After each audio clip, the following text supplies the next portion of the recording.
Semuanya, di video kali ini aku bakal ngebahas tentang 27 minggu pregnancy updates dan juga aku bakal ngebahas tentang skincare. So kalau misalkan kalian pengen tahu dan apa-apa aja bahan-bahan kosmetik yang harus dihindari pada saat kalian hamil, stay tune terus.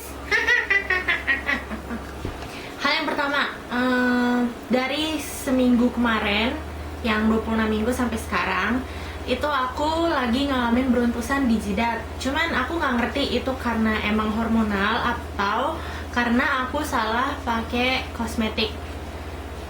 Entah deh. Cuman ini sih udah mulai ngilang ya, dan udah hampir hilang malah. Cuman itu yang satu aku mau update. Udah gitu aku ada beberapa yang aku catat, aku lupa. Babynya baby aku itu dia nendangnya tuh intensif banget sekarang.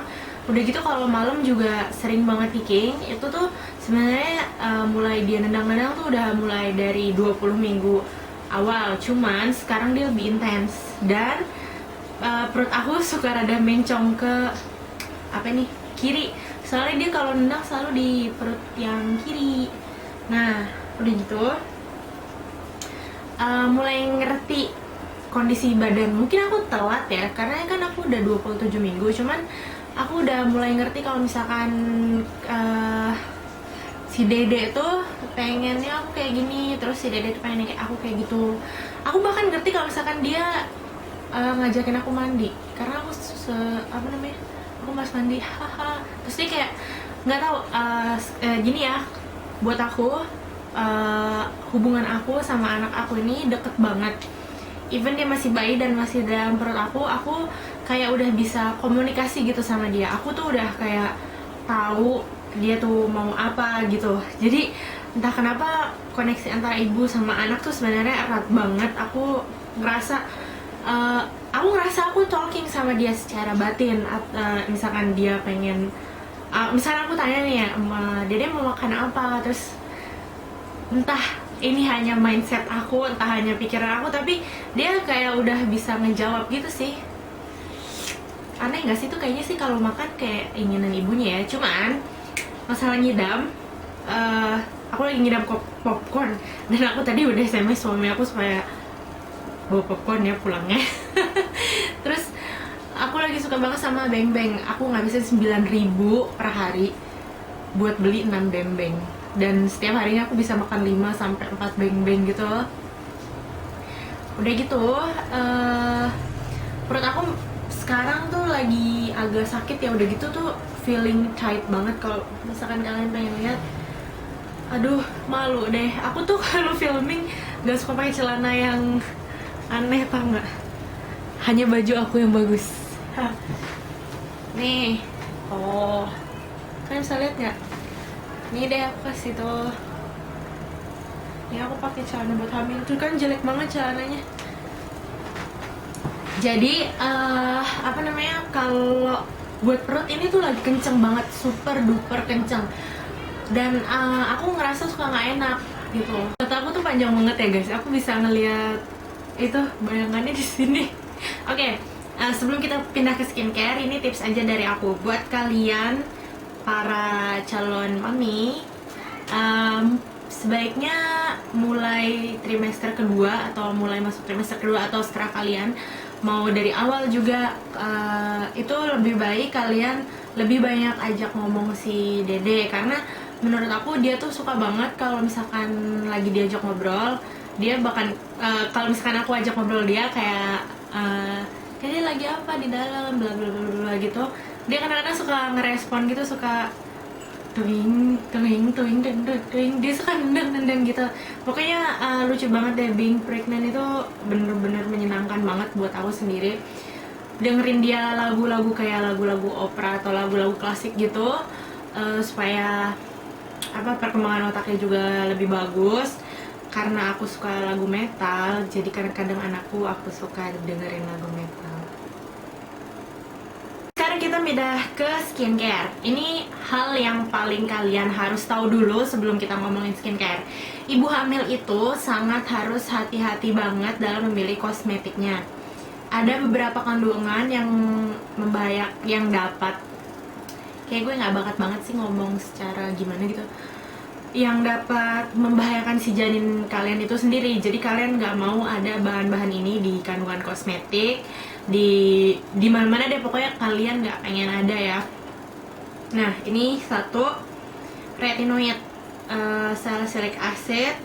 Catat ya, jangan lupa dicatat, soalnya ini berguna banget buat kalian. Terus kalau bisa sih kalian apalin juga. Jadi setiap kalian mau beli kosmetik, kalian baca ingredientnya. Kalau misalkan ada ini, mending kalian jangan beli dulu. Oke, tadi retinoid, salicylic acid, merkuri itu udah pasti, hidroquinone, BHA, benzoyl peroxide, sama rhodamin. Retinoid itu dan turunannya kayak retinol, bla bla bla bla bla bla bla, sama salicylic acid biasanya ada di kandungan obat jerawat. Jadi kalau misalkan kalian hamil dan ada jerawat, itu biarin aja dulu, itu namanya pregnancy mask. Dan beruntungnya aku nggak punya pregnancy mask. So, jadi kalau misalkan kalian hamil dan ada jerawat, mending dibiarin dulu ya, daripada anaknya nanti kenapa-napa. Jadi jangan pakai salicylic acid atau retinoid. Terus kenapa nggak boleh ada bahan-bahan yang tadi aku sebutin? Itu karena dapat menyebabkan nanti cacat lahir, perkembangan janinnya nanti terganggu, terus bisa keracunan janin, even kematian bayi. Terus bibirnya bisa sumbing, mengganggu pertumbuhan sel syaraf, kelainan jantung, paru-paru, alergi, dan sebagainya. Dan kita nggak mau ya hal itu terjadi sama anak kita. Kita kan cuma pengen ngasih yang terbaik buat anak-anak kita ya. Jadi kalau bisa sih kalian mulai dari sekarang, kalau misalnya mau beli kosmetik atau kalian punya kosmetik di rumah kalian cek lagi ingredient, bener nggak sih? Ya kan? Kalian cek lagi itu bahan-bahannya. Kalau mengandung bahan-bahan yang tadi aku sebutin, jangan dipakai dulu. Dan after pregnancy juga sih, nanti kan kalian menyusui juga tuh, kalian jangan dulu pakai bahan-bahan yang tadi, soalnya juga air ASI itu kan dari kita ya. Kalau misalkan anaknya minum terus kita pakai itu kan bahan-bahan itu tuh kayak bisa nyerap ke aliran darah kita, dan ASI itu kan made from our blood, so kita nggak pengen ya anak kita kenapa-napa. Sekarang kalau misalkan kalian pengen pakai skincare dan misalkan kalian bener-bener takut nih kayak aku bener-bener takut buat pakai skincare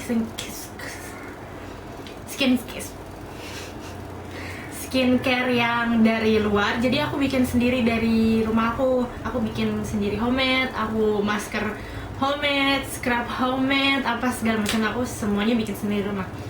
Jadi di sini aku mau ngejelasin tentang skincare aku. Jadi sini aku ngejelasinnya singkat aja sih, karena ini kan video bakal ada di hari Jumat.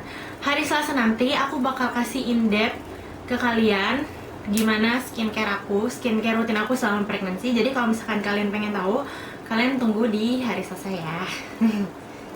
Oke.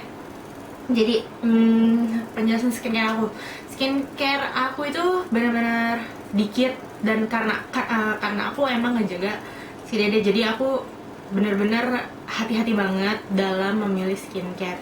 Aku di sini cuma ngasih lihat beberapa aja, karena seperti yang tadi aku udah bilang, nanti in-depth tutorialnya akan ada di hari Jumat. So, skincare aku masker, aku pakai putih telur seperti yang kalian udah tahu. Kalau misalnya kalian follow Instagram aku, itu aku pakai masker putih telur. Terus kalau untuk scrub muka itu aku pakai scrub dari Kopi. Kalau misalkan aku nge-scrubnya buat muka aja, biasanya aku campurin sama madu. Tapi kalau misalkan buat seluruh badan, itu aku lebih campurin dia ke minyak kelapa. Soalnya minyak kelapa konsistensinya lebih thick. Dan kemarin aku dapat info dari siapa yang namanya, lupa, siapa gitu, dia komen di YouTube aku. Kalau misalkan kalian mau beli minyak kelapa, itu ada di apotek-apotek namanya FCOX, iya bener ya, FCO apa sih, extra virgin olive oil, tapi kok VCO ya gitu deh pokoknya dia bilang. Cuman di sini aku kan bikin sendiri nih. Minyak kelapa ini aku di botol kalsium vitamin gini lagi nempatinnya. Ini aku minyak kelapa bikin sendiri, baunya emang gak enak, baunya tengik banget. Cuman ini bagus buat ibu-ibu hamil dan yang pengen ngatasin stretch mark. Kalau misalkan buat home remedies, kalau misalkan kalian masih kayak ada nenek kalian yang bisa bantuin bikin ini kalian mendingan bikin sendiri minyak kelapa gitu. Nah ini aku pakai minyak kelapa terutama di bagian perut aku, karena perut itu kan yang nge-stretch banget ya kalau misalnya ada si dedenya tuh. Jadi aku pakai ini. Dan selama aku pakai minyak kelapa, aku nggak nemuin sama sekali yang namanya stretch mark di perut aku, sama sekali nggak ada, sama sekali. Dan ini ngalusin banget dan moisturize banget. Jadi minyak kelapa udah gitu. Kalau misalkan kalian, ini kan aku selalu nyaranin ini, cuman susah dapetnya ya. Aku saranin lagi bio oil. Ini ingredientnya nggak ada macem-macem, dia kayak pure saline oil gitu. Aku buang kotaknya, jadi aku pengen nunjukin ingredientnya gimana. Stupid, ntar aku cari dulu deh. Ini aku udah dapet ingredientnya, cuman banyak banget, jadi kayaknya nggak mungkin aku sebutin satu-satu ke kalian. Tapi di sini bilangnya tuh aman buat ibu hamil. Sebenarnya tadi aku baca ada vitamin A-nya sih. Terus kita kan ibu-ibu hamil sebenarnya nggak boleh kebanyakan pakai vitamin A ya. Makanya dari itu aku kalau misalkan buat di bagian perut itu aku lebih pakai si minyak kelapa itu daripada pakai ini. Karena aku bener-bener takut banget, takut aku bener-bener ngejagain namanya kandungan aku. Jadi di sini tuh nih dibilang nih, di sini bahkan ditulis ya, selama kehamilan oleskan 2 kali sehari mulai dari awal trimester kedua, which mean ini aman buat ibu hamil. Tapi aku I don't know ini dari pabrik, so I trust my kelapa minyak. Dan ada lagi nih, ini kesayangan aku, ini banyak banget benefitnya. I can get enough of Vaseline. Ini bener-bener dia benefitnya banyak banget. Ini tuh Vaseline Intensive Care, dia murni 100% petroleum jelly, which mean ada ingredient lain selain petroleum jelly. Terus di sini ada gambar bayinya, berarti bagus untuk aman untuk bayi dan juga aman untuk janin, karena dia bisa ngilangin kayak ruam popok gitu juga sih. Ini aku benar-benar udah I have a hardcore relationship with Vaseline. I mean, it's been a year. I think it's been 10 years. I don't know. I just keep buying this Vaseline. Ya guys, sebenarnya aku pengen sedikit curhat sebelum aku tutup video ini. Sebenarnya aku pengen bikin Q&A video, cuman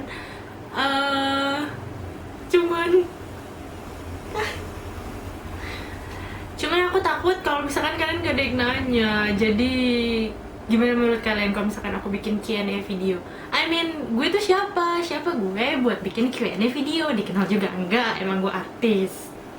Jadi saya takut gitu, aku takut buat ngeposting foto atau apa yang tentang Q&A. So kalau misalkan kalian pengen aku bikin Q&A video, itu kan tentu questionnya dari kalian. Kalian leave komen di video bawah ini, leave video di komen bawah, nanti aku reply. Gimana kalau misalkan kalian follow Instagram aku @trueflans, nanti semuanya ada di description box. Kalian follow Instagram aku @trueflans, nanti aku posting video dan kalian bisa komen di sana. Dan nanti jawabannya aku bikin video lagi di next video aku. So kalau misalkan ya kalian pengen tahu tentang aku atau kalian pengen tanya apa aja tentang aku, kalian tinggal leave di postingan Instagram aku itu aja. So yeah. I'm so afraid, tau gak sih, buat bikin Q&A video. I mean, who I am, I'm nothing, you know. Bye.